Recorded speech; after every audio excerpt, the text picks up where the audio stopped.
¿Ha ocurrido eso o habrá sido alguna otra patología? Y encima de la selva usted ve muchas cosas raras también encima, ¿no? Entonces, por eso mismo he hecho estas diapositivas 22 para poner, y después lo demás es lo más común, eruptivas, ¿no? Son 8 diapositivas o 10 diapositivas más, estas 22. Establecer entonces objetivos, establecer los lineamientos básicos para el diagnóstico y manejo de los casos de pacientes febriles en una institución con capacidad resolutiva basada en el nivel de evidencia y grado de recomendación. Bueno, esos son los códigos que manejamos: fiebre con escalofríos R50.0 o fiebre no especificada R50.9. Siempre utilizamos a veces cuando el paciente viene con fiebre, ¿no?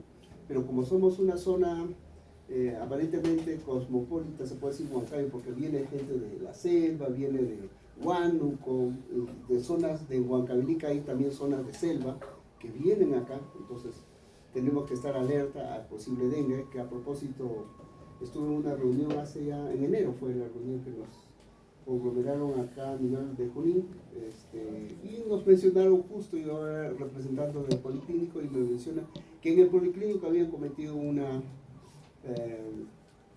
problema de manejo de un febril y pusieron metamizol.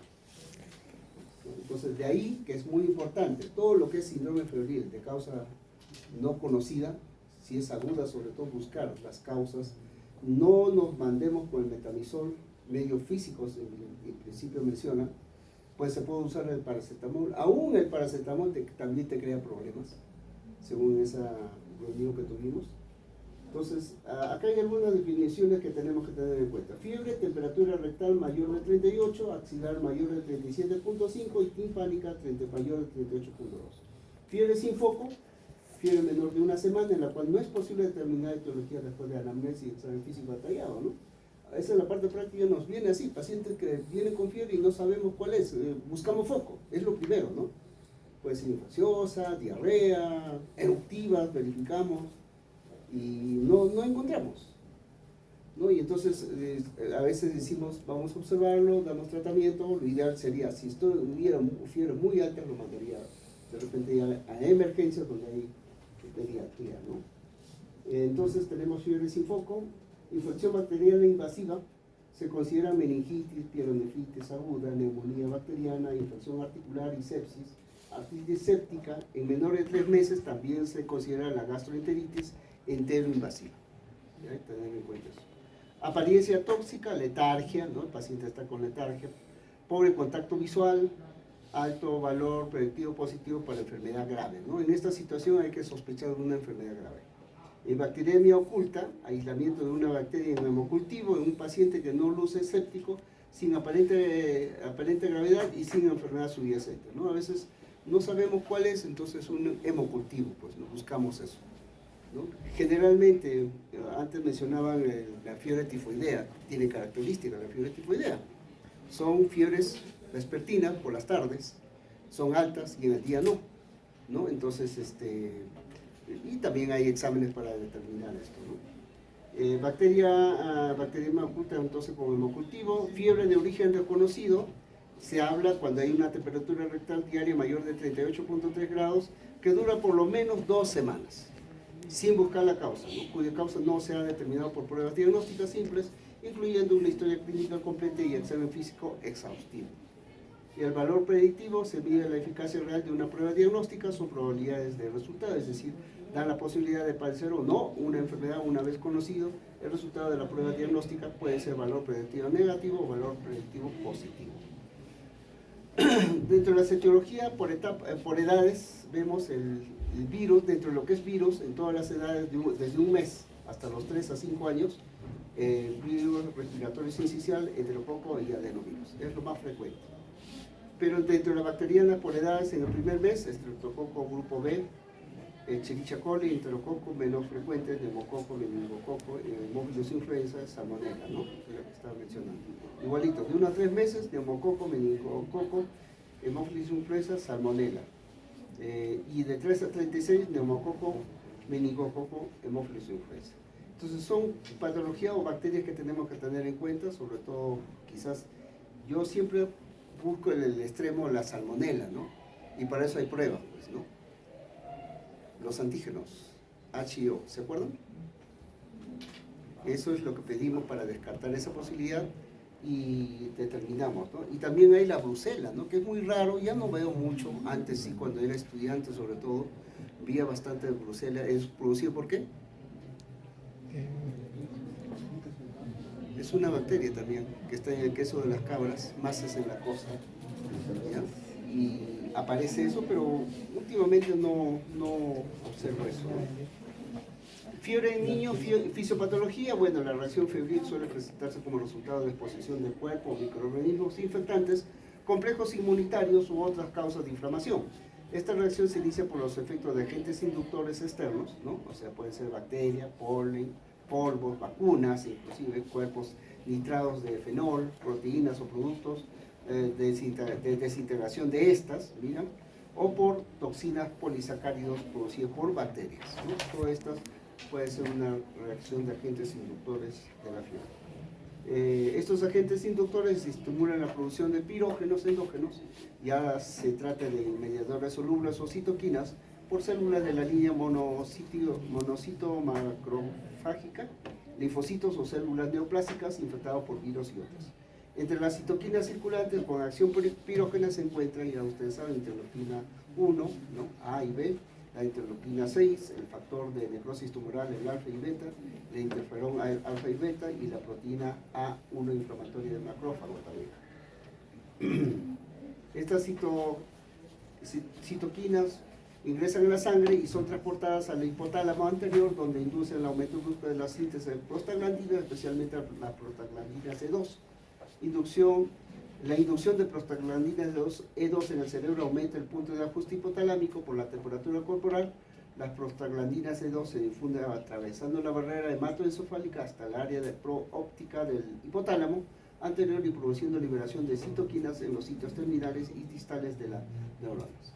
Entonces, el complejo mecanismo de acción de los agentes pirógenos no se conoce completamente aún. Lo que sí es indudable es que la variación del punto prefijado hipotalámico está mediado por la acción de prostaglandinas E2. Después de elevar el punto de ajuste, el centro termorregulador reconoce que la temperatura corporal actual es demasiado baja e inicia una serie de eventos para elevar la temperatura corporal al nuevo punto de ajuste, ¿no? Aspectos epidemiológicos. Ha habido un cambio respecto a la etiología en las últimas 3 décadas. Previamente la bacteriemia representaba del 20 a 30% de infecciones bacteriana invasiva, con la meningitis de 0 a 14%, e infecciones de tracto urinario, miren, mayor frecuente, 30 a 55%. Estudios recientes muestran incremento de infección de tracto urinario 84% y disminución de la bacteriemia 6,3% y meningitis 0,2%. El E. coli permanece como patógeno bacteriano más común detectado en muestras de sangre, 60%, en orina, 87%, líquido cefalorraquídeo, 34%. Entre lactantes febriles menores de 3 meses, los patógenos para bacteriemia incluyen el Escherichia coli, 42%, Streptococo grupo B, 23%, y Streptococo pneumoniae, 6%. Factores de riesgo asociados. ¿Cuáles son estos factores que tenemos que ver, sobre todo para infección bacteriana invasiva? Edad menores de 28 días, o sea, neonatos, ¿no? Apariencia críticamente enfermo, temperatura rectal mayor de 40, no inmunizados, neumococo, influenza B, también podría estar ahí, dentro de los factores, prematuridad, comorbilidad, cirugía, cromosomopatías, infección, enfermedad congénita, ventilador dependiente, nutrición parenteral también podría conllevar a esto. Riesgo de infección transmitida por la madre, siendo estos factores mencionados más importantes en menores de 3 meses. El medio ambiente, infecciones virales, estilo de vida no aplica. Factores hereditarios tampoco no aplican. El cuadro clínico, signos y síntomas dependerán de la etapa de la evolución de la fiebre, los cuales son fiebre prodrómica o escalofríos, siempre empieza con eso, ¿no? En esta fase se llega a un equilibrio entre la termogénesis y la termolisis, ¿no? Se manifiesta de la siguiente manera: rubor, aumento de la frecuencia cardíaca, aumento, estoy hablando mal, estoy acá arriba. En esta, prodrómico o escalofrío estoy hablando. En esta fase predomina la termogénesis, hay un desequilibrio entre la temperatura corporal y el centro termorregulador del hipotálamo con predominancia de este último, se nos manifiesta escalofríos, temblor, piloerección, ¿no? Folículos pilosos, hiperestesia, mialgias, artralgias, palidez, cianosis, lipotimia o mareo inclusive. Luego viene la fase de meseto, crisis. En esta fase se llega a un equilibrio entre la termogénesis y la termolisis. Se manifiesta de la siguiente manera: rubor, aumento de frecuencia cardíaca, aumento de la frecuencia respiratoria, sed, cefalea, labios secos y delirio, ¿no? Y viene la fase de defervescencia. En esta fase la termolisis predomina sobre la termogénesis, ¿no?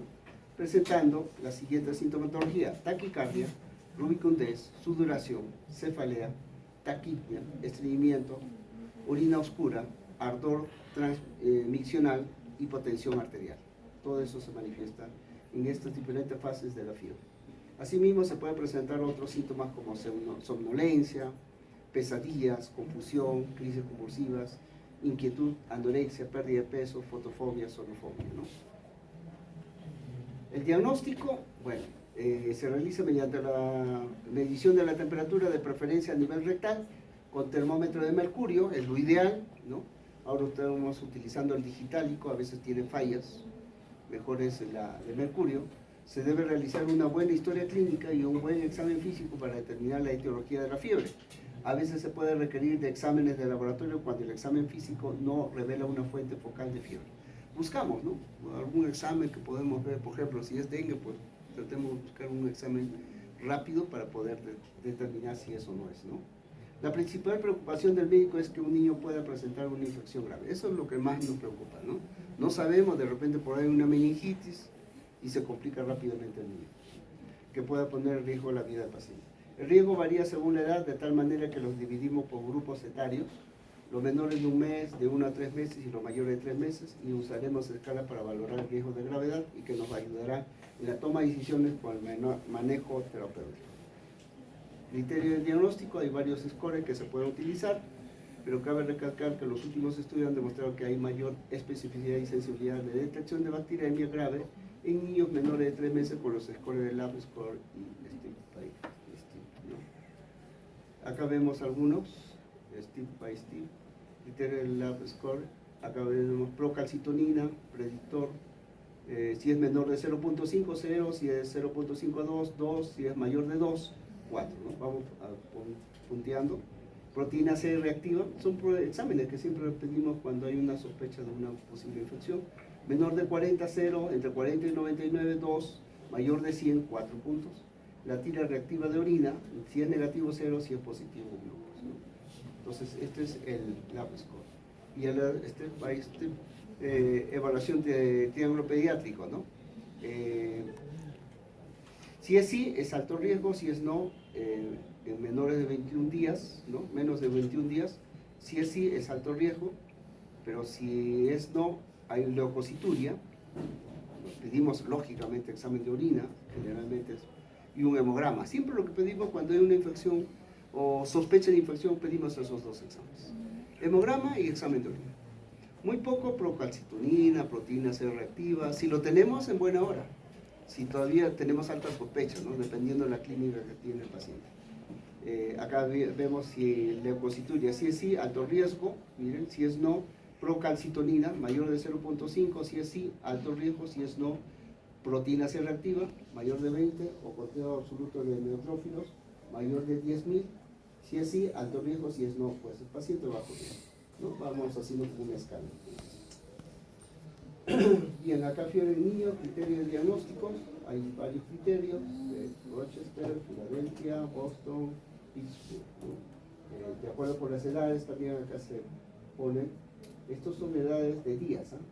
Menor de 60, entre 29 y 60 días, 28 a 89 días, menor de 60 días el de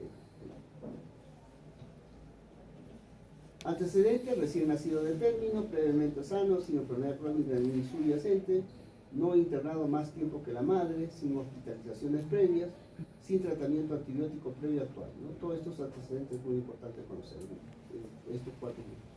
En el examen físico normal, sin goma, siempre hay que buscar otitis media aguda, luce bien, ¿no?, en Pittsburgh, independientemente del goma. En hemograma, recuento de leucocitos de entre 5.000 a 15.000. Recuentos de neutrófilos menor de 1.500 neutrófilos. Recuento de leucocitos menor de 15.000. La graduación de neutrófilos polimorfos nucleares totales es de 0.2. Para Filadelfia y Boston, recuento de leucocitos 20.000, ¿no? Y bueno, para Pittsburgh, recuento de leucocitos de 5.000 y 15.000, recuento de neutrófilos menores de 15.000. En cuanto a la orina, 10 leucocitos por campo, de gran aumento en orina centrifugado, ¿no? En Pittsburgh, hubo análisis mejorado, menor de 10 leucocitos por milímetro de mercurio de orina sin centrifugar. Milímetro de cúbico, perdón. Examen en fresco de heces. Si tuviera diarrea, menor de 5 leucocitos por campo, de gran aumento, pedimos de reacción inflamatoria de esas, pues, ¿no? Ahí vamos a verificar eso. El líquido cefalorraquídeo, en cuanto a Rochester, no función lumbar. En Filadelfia, menos de 8 leucocitos por campo. En Boston, menos de 10 leucocitos por campo. Y en Pittsburgh, menos de 5 leucocitos por campo. En cuanto a marcadores de inflamación, utiliza Rochester, proteína C reactiva o eritrosedimentación. En cuanto a radiografía de tórax, no se realiza en Rochester, en lo demás sí se realiza, normalmente, bueno, es normal. Valor predictivo negativo, miren, 99, 98, casi ese porcentaje, ¿no? Entre 95 a 100. Criterio del diagnóstico, escala GIOS, escala de observación del lactante menor de 3 meses, sobre todo, que es muy importante conocer. Parámetro clínico, vemos afectividad, esfuerzo respiratorio, perfusión periférica, ¿no? Normalmente se pone un punto, si afectividad sonríe, no está irritable, y el esfuerzo respiratorio es normal, si perfusión periférica, rosado, extremidades calientes, ¿no? Afectación moderada, 2 puntos, ¿no? Irritable, consolable, taquipnia, mayor de 60 respiraciones por minuto, retracciones o quejido, puede ser neumonía incluso, extremidades frías, moteadas, afectación grave, 3 puntos, irritable, inconsolable, distrés respiratorio con esfuerzo inadecuado, hay apneas, pálido, shock, ¿no? Paciente en cuanto a lo que es fiebre en niños, ¿no? Escala de Yale para 3 a 36 meses. Igual, acá hay los parámetros de calidad de llanto, interacción con los padres, estado de sueño, vigilia, coloración, hidratación, respuesta social, ¿no? Todos ellos tienen una puntuación y las características de cada uno de ellos. Sensibilidad 83-88%, sensibilidad 64-84%, valor predictivo positivo 48-56% y negativo 97%. Puntuación mayor de 10 puntos, 13 veces mayor probabilidad de infección bacteriana, ¿no? Y mayor de 16 puntos, 92% de riesgo de infección bacteriana. Una escala no excluye, una escala normal, por si acaso, no excluye una bacteriemia. No vayan a pensar que ha sido una escala normal y por ahí están encontrando una bacteriemia. Pero con puntuaciones altas sí lo predicen, ¿no?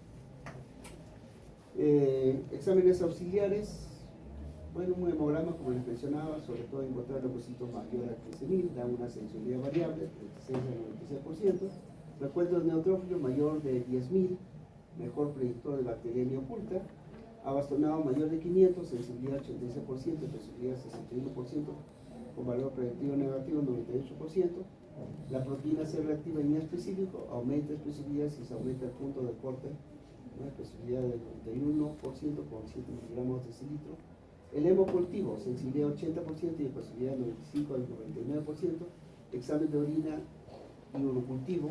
Coprocultivo si hay diarrea, sobre todo en diarreas, reacción inflamatoria y aglutinaciones, ¿no? Aglutinaciones justamente para fiebre tifoidea. Otros exámenes auxiliares, radiografía de tórax, posiblemente, sobre todo, descartar patología pulmonar, ¿no? Una neumonía que podría estar ahí aislándose. De exámenes complementarios, punción lumbar, de hecho, punción lumbar, lactante menor de 1 mes, lactante de 1 a 3 meses con aspecto tóxico, o sea, todo lactante menor de 1 mes sí se hace, lactante de 1 a 3 meses con aspecto tóxico, lactantes de 1 a 3 meses con leucocitos más de 15.000, Niños mayores de 3 meses con categoría de riesgo alto, niños de 3 meses a 1 año con categoría de riesgo intermedio. Si está indicada realizarla antes del inicio del tratamiento antibiótico, siempre antes de empezar antibiótico, hay que sacar la muestra. ¿Ya? Esto generalmente se hace pues en un nivel 2, ¿no? Generalmente en nivel 1, si estamos en el primer nivel de atención, difícilmente vamos a tenerlo de repente en laboratorio inclusive. Medidas generales, ¿cuáles son las medidas generales? Los medios físicos. En el niño sano, la mayoría de las fiebres son autolimitados y benignas. Siempre que se conozca la causa y se reemplace la pérdida de líquidos, la fiebre no causa daño cerebral. ¿Ya? Medio físico, fácil de aplicar por cualquier persona, tanto en los servicios especializados como en casa. Tipos, las medidas iniciales para reducir la temperatura del niño incluyen la provisión de líquidos adicionales y una actividad reducida. Ambiente fresco y ventilado, pérdida de calor por conducción 15%. Paciente desnudo pierde calor por irradiación 50% y por evaporación 30%. 25% por la piel y 5% por la vía aérea. Y la pérdida por convección 5%, ¿no? Inmersión o baño continuo, agua templada a 35 a 36 grados durante 20 minutos. En caso de presentar escalofríos, se debe suspender por si acaso, ¿no? Siempre no debe ser mucha la diferencia del agua a la temperatura del cuerpo, ¿ya? Mencionan 0.5 a 1 grado de diferencia, tampoco no le van a poner pues en agua de 25 grados, ¿no? Correcto. Baño de esponja con agua tibia en ambos los mecanismos de pérdida de calor, la radiación 50% y la evaporación 30%. No se recomiendan los baños con agua fría y menos helada, ya que ello se produce vasoconstricción, escalofríos, ocasiona incremento de temperatura central que puede provocar crisis convulsivas, estado de sopor o incluso deterioro cerebral irreversible y muerte. ¿Qué puede ocurrir? ¿Qué haya ocurrido eso con niños? No lo sabría decir. A veces por desconocimiento de la niña que le estaba mencionando que falleció, de un día nomás que lo había visto. No indagué si es que le habían hecho algún lavado con agua fría. Muchas veces se deja llevar por la mamá, la abuela, la vecina, una serie de cosas. Lavado de manos siempre es importante y la lactancia materna. Terapéutica. Antipiréticos, paracetamol, la dosis de paracetamol es de 10 a 15 miligramos kilo por dosis, ¿no? Ya sabes manejar eso. Dosis máxima de 1 gramo por vía oral cada 4 o 6 horas, con no más de 5 dosis en un periodo de 24 horas. Una dosis diaria máxima de 75 miligramos kilo por día hasta 4 gramos por hora. En cuanto al ibuprofeno, agente antipirético inicial para niños mayores de 6 meses, mayor o igual de 6 meses de edad, cuando se desea actividad antipirética y antiinflamatoria. Tiene dos efectos, ¿no? Antipirética y antiinflamatoria. La dosis de ibuprofeno es de 10 miligramos kilo por dosis. Dosis máxima 600 miligramos por vía oral cada 6 horas, con una dosis diaria máxima de 40 miligramos kilo hasta 2,4 gramos. Y el metamizol, control de pacientes muy febriles cuyo control técnico no ha sido posible con otros fármacos, la dosis terapéutica de 10 miligramos kilo día, con un máximo de 4 dosis. Generalmente utilizamos metamizol cuando hay fiebre muy alta, pero hay que tener cuidado lo que le mencioné, ¿no? Si venía de una zona endémica, sobre todo si es dengue, sobre todo eso, ¿no? Bien, estos son 3-4 diapositivas, son exantéricas no vesiculosas que habíamos hecho esas veces, pero si han visto el otro, ahorita lo voy a poner ese también, el diagnóstico tenemos sarampión, el eritema infeccioso, exantema, escarlatina. La vigilancia epidemiológica es muy importante. Bueno, esa es una parte. Y el otro de 8 diapositivas. ¿Ya nos vamos?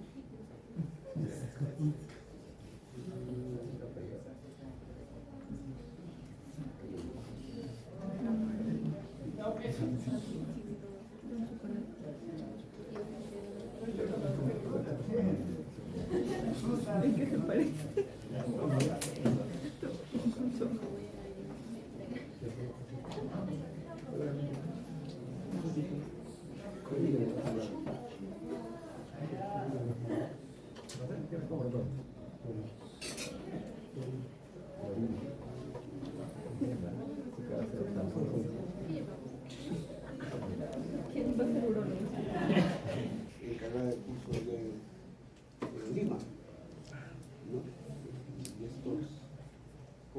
Acuérdense sus diapositivas.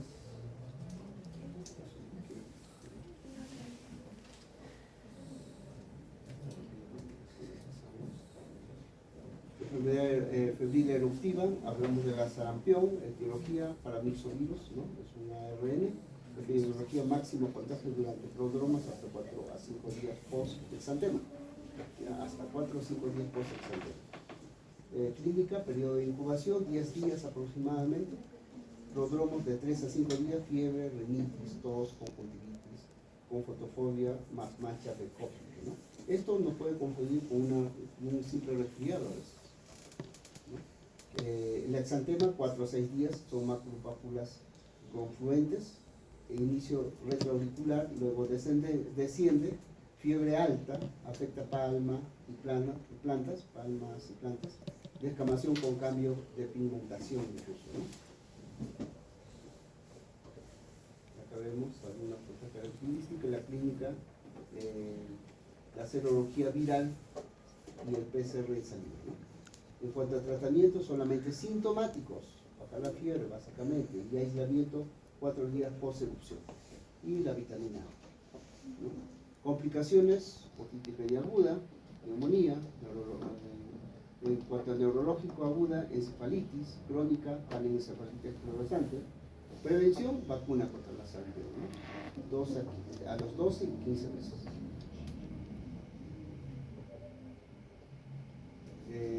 La OMS alerta que más es el 21 de febrero del 2024, hace 2 años. OMS alerta que más de la mitad de los países sufrirán alto riesgo de brote de sarampión este año, el año 2024. Este año también hemos escuchado, ¿no?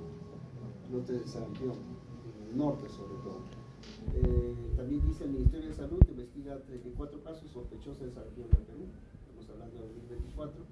Igualmente alerta por sarampión en Lima, las condiciones que hacen que el riesgo de contagio y propagación sean sumamente altos. En el 2015 reconoce al Perú como país libre de rubiola, en este caso rubiola. En algún momento también habíamos dicho que sarampión habíamos eliminado con las vacunas, pero lamentablemente aún han aparecido brotes, de ahí que siempre se están presentes las vacunas. En cuanto a la rubiola, etiología togavirus, ARN también, epidemiología, una semana antes aparición de exantema, hasta 5 días post, clínica, periodo de incubación de 14 a 21 días, prodromos de 1 a 2 días, fiebre baja, catarro, manchas, Forschermer, adenopatías dolorosas cervicales posteriores, retroauriculares y suboccipitales.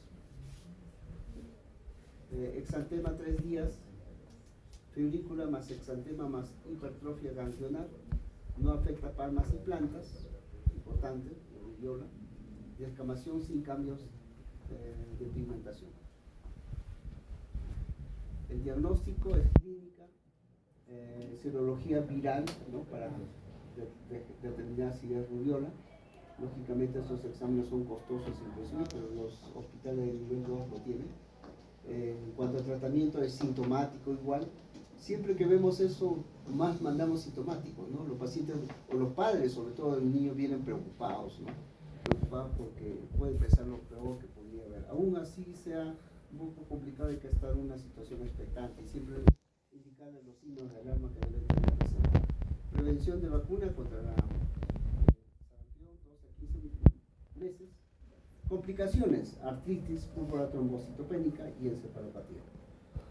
En cuanto a la varicela, etiología, virus, varicela zoster, ADN, epidemiología, contagio 24 horas, exantema hasta en fase de costra, periodo de incubación de 10 a 21 días, prodromos, fiebre, tos, rinorrea 2 a 4 días, exantema 3 días, muy pruriginoso, ¿no? Polimorfo, cielo estrellado y puede afectar mucosas. Hay mucho prurito en este caso. Diagnóstico, también igualmente clínico. Tratamiento, sintomáticos y o antibiótico tópico por estar rascándose de repente. Aciclovir, indicaciones de mayores de 12 años sin vacuna, sobre todo los que no tienen vacuna. Varicela neonatal o el lactante pequeño también podemos indicar. Enfermedades crónicas cutáneas o pulmonares, inmunodeprimidos con complicaciones asociadas. En cuanto a las complicaciones, hay la sobreinfección por estreptococcus pyogenes o estafilococcus aureus en lesiones cutáneas, neumonía, neuralgia, meningitis, meningoencefalitis, síndrome de Guillain-Barré, síndrome de Guillain, aspirina sobre todo, ¿no? La prevención, vacuna 12 meses, dosis única, ¿no? En cuanto a la escarlatina, estreptococcus pyogenes como etiología, la causa que lo produce, epidemiología de 5 a 15 años, raro en menores de 3 años, mira, 5 a 15 años, contagio en fase aguda y 24 horas post tratamiento, la clínica, periodo de incubación 1 a 7 días, prodromo 12 a 48 horas, fiebre alta, cefalea, escalofríos, vómitos y malestar, lengua en fresa, ¿no? Blanca, primero esta de acá, o sabural, y posteriormente descamación, lengua en fresa roja o aframbuesada, ¿no? Y esta característica de las mejillas. Exantema micropapuloso se palpa mejor que se ve, o sea, como lija, como menciona, líneas de pastia en zona de pliegue, fase desfilatoria, ¿no? Esta característica. Tratamiento, amoxicilina bioral 10 días, macrólidos si hay alergia a las amopsis, o a las penicilinas en sí. Diagnóstico es clínica, test rápido de estafilococcus pyogenes, estreptococcus pyogenes, perdón, fase aguda, en la fase aguda es eso, complicaciones, fiebre reumática, glomerulonefritis, post-estreptocócica, ¿no? Y acá tenemos el esquema de vacunación que es muy importante para evitar esta serie de patologías, ¿no? Desde que nacen estamos empezando con hepatitis B, después tenemos la tuberculosis meningia, a los 2 meses hepatitis B, tétanos, peste exclusiva, hemófilos tipo B, difteria, polimielitis, neumonía, meningitis, otitis media y diarrea por rotavirus incluso. Y a los 4 meses similar, a los 6 meses se agrega la influenza A, los 7 meses también la influenza A, y así, ¿no?